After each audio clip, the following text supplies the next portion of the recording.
दोस्तों, क्या आपने कभी कुछ ऐसा महसूस किया है कि कोई आपको अंधेरे से घूर रहा हो? हम सभी ने अलादीन के जिन की कहानियां तो बहुत सुनी हैं, लेकिन क्या आपको पता है कि असली जिन कैसे होते हैं? आज इस वीडियो में हम जानने वाले हैं जिन्नातों की उस डरावनी दुनिया के बारे में, वो रहस्यमयी शक्तियों के बारे में जो इंसान की सोच से भी परे है।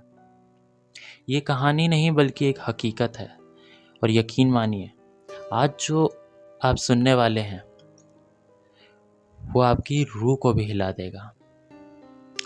तो इस वीडियो को आखिर तक ज़रूर देखें और भी ज़्यादा हॉरर किस्सों के लिए इस चैनल को सब्सक्राइब कर देना। तो चलिए वीडियो को स्टार्ट करते हैं। दोस्तों, जिन्नातों का सबसे पहला जिक्र अरब की प्राचीन इस्लामिक मान्यताओं में हुआ था, और वहीं से ये किस्से पूरी दुनिया में फैल गए।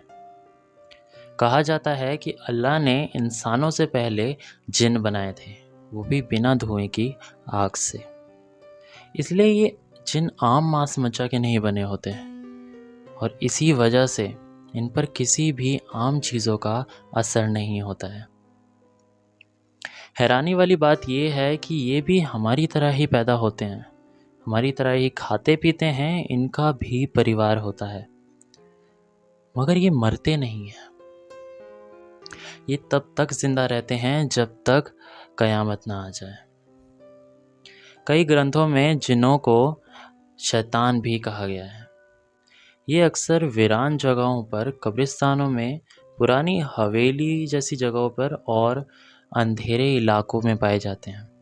मगर डराने वाली बात यह है कि ये कभी कभी इंसानों का रूप लेके हमारे बीच भी मौजूद हो सकते हैं। तो दोस्तों, जैसे इंसानों की एक ही नस्ल होती है, मगर इन जिन्नातों की कई नस्लें हैं, जिनमें पहले नंबर पे आते हैं मरीद। ये मरीद सबसे विशाल और सबसे ताकतवर जिन माने जाते हैं, जो कि अक्सर समुद्र की गहराइयों में रहना पसंद करते हैं, और इनका जिक्र अक्सर अरेबियन नाइट्स जैसी कहानियों में मिलता है, और इनको वश में करना लगभग नामुमकिन होता है। इसके बाद आते हैं इफ़रित। ये आग से बने हुए बेहद खतरनाक और नफ़रत से भरे हुए जिन होते हैं। कहा जाता है कि ये इंसानों को तकलीफ़ देने के लिए ही बने होते हैं, और इनकी ताकत इतनी ज़्यादा होती है कि कई बार लोगों को इनके सामने बेबस हो जाना पड़ता है। इसके बाद आते हैं शयातीन।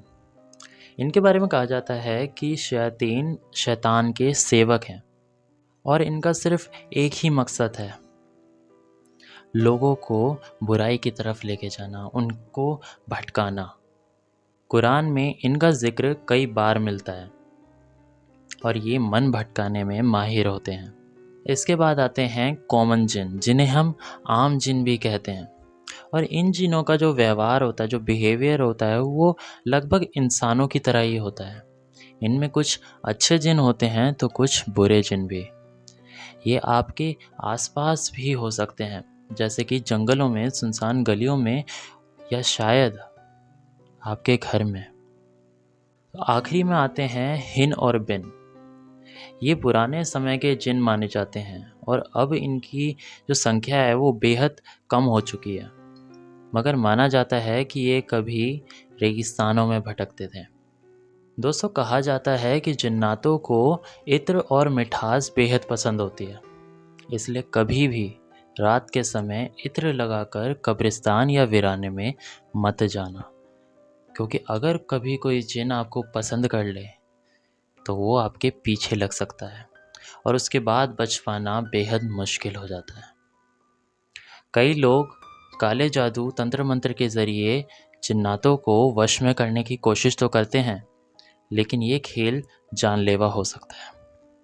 लोगों की माने तो धार्मिक और सच्चे लोग, जो हर वक्त ऊपर वाले में लीन रहते हैं, जिनका मन साफ होता है, जिनकी आत्मा पवित्र होती है, उन लोगों पर जिन का कोई असर नहीं होता है।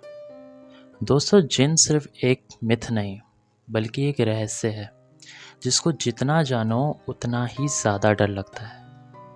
अगर आपको ये वीडियो पसंद आई हो तो वीडियो को लाइक कर देना, चैनल को सब्सक्राइब ज़रूर कर देना, और नीचे कमेंट में बताइए, क्या आपने कभी किसी जिन को महसूस किया है? अगर आपके पास भी कोई हॉरर किस्सा है जो आप बताना चाहते हो, तो नीचे दी गई मेल पर आप मुझ तक वो स्टोरी शेयर कर सकते हैं। हम फिर मिलेंगे एक और खौफनाक कहानी के साथ। तब तक के लिए अलविदा।